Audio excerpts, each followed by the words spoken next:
મહેસાણાના કડી વિધાનસભા બેઠક પર પેટા ચૂંટણી યોજાઈ રહી છે। કડી બેઠક પર મુખ્યત્વે 4 ઉમેદવારો મેદાને છે। ભાજપ, કોંગ્રેસ, આમ આદમી પાર્ટી અને જનસત્તા ડેમોક્રેટિક પાર્ટીના ઉમેદવારો મેદાને છે, જેમાંથી અને કોંગ્રેસ વચ્ચે સીધી ટક્કર જોવા મળી રહી છે। ભાજપમાંથી રાજેન્દ્ર ચાવડા, કોંગ્રેસમાંથી રમેશ ચાવડા ઉમેદવાર મેદાને છે। આપણે એ પણ જણાવી દઈએ, લગભગ 2,89,000 જેટલા મતદારો આજે પોતાના મતાધિકારનો ઉપયોગ કરશે। મતદાતાઓ જે સવારથી લાઈનોમાં લાગેલા છે અને એમાં પણ ખાસો ઉત્સાહ જોવા મળી રહ્યો છે। ખાસ કરીને ચોમાસાનો માહોલ છે, વરસાદ નથી, વાદળછાયું વાતાવરણ છે।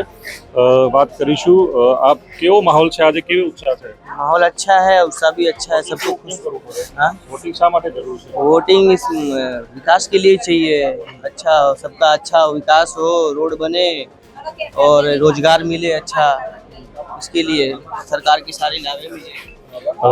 ખાસ કરીને અલગ અલગ જે મતદાતાઓ છે એમની સાથે વાત કરીશું કે આ પોતાનો માહોલ છે એમની સાથે। આપ જણાવશો કે કેવો ઉત્સાહ છે અને શા માટે ઉત્સાહ રાખવો જોઈએ। મતદાન આપણો અધિકાર છે, ફરજિયાત કરવું જોઈએ। સરકાર આપણને લાભ આપી રહી છે, બધી યોજનાઓનો, રોડ રસ્તા બની રહ્યા છે, વિકાસ થઈ રહ્યો છે, તો મતદાન આપણો અધિકાર છે। તો મત આપણો એક મત અમૂલ્ય છે, તો બધાને નમ્ર અપીલ કરું છું કે મત આપવો જ જોઈએ। કડીમાં શું લાગે છે કે કેવા પ્રકારના પ્રશ્નો છે કે જેને લઈને મતદારો એ ધ્યાન મતદાન કરશે? ઘણા બધા પ્રશ્નો છે, પણ સરકાર એનો નિકાલ જલ્દીથી લાવી દેશે। બરાબર છે, પ્રશ્નો ઘણા બધા છે, પણ નિકાલ જલ્દીથી આવશે આનો। તમે મત આપશો, સરકાર આવશે તો તમારું સાંભળીને પ્રશ્નનો ઉકેલ આવી જ જાય છે। કડીમાં અત્યાર સુધી કેવી કેવી સુવિધાઓ ઉપલબ્ધ છે અને કેવી સુવિધાઓની જરૂર છે અને પાણીના પ્રશ્નો કેવા છે? બરાબર, પાણીના પ્રશ્નો છે અમુક જગ્યાએ, એવું નથી કે નથી, પણ સરકારે એ તરત જ જે ફાયર ફાઈટર હોય છે કે જે બધા આવે છે એનો નિકાલ લાવી જ દે છે તરત જ। તમારા પ્રશ્નનો ઉકેલ આવી જ જાય છે, એવું નથી કે નહીં આવતું। તો તમારે મતદાન જરૂરથી કરવું જોઈએ। મતદાન જરૂર કરવું જોઈએ। આપ જણાવશો કે કેવો ઉત્સાહ છે અને મતદાન કેમ કરવું જરૂરિયાત છે।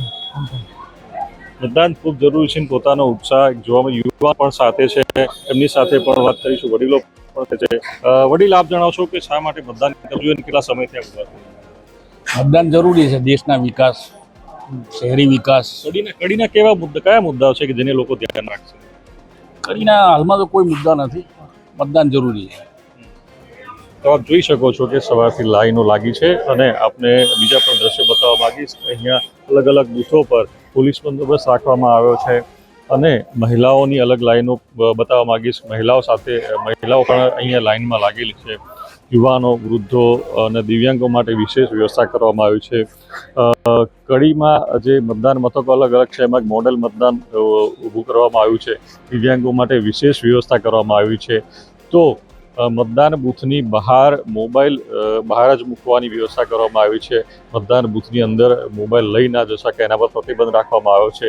આ પ્રકારે લગભગ 2,89,000 જેટલા મતદારો આજે મતદાન કરશે। 294 જેટલા બૂથો ઉપર આ મતદાન મથક ઉપર મતદાન કરશે।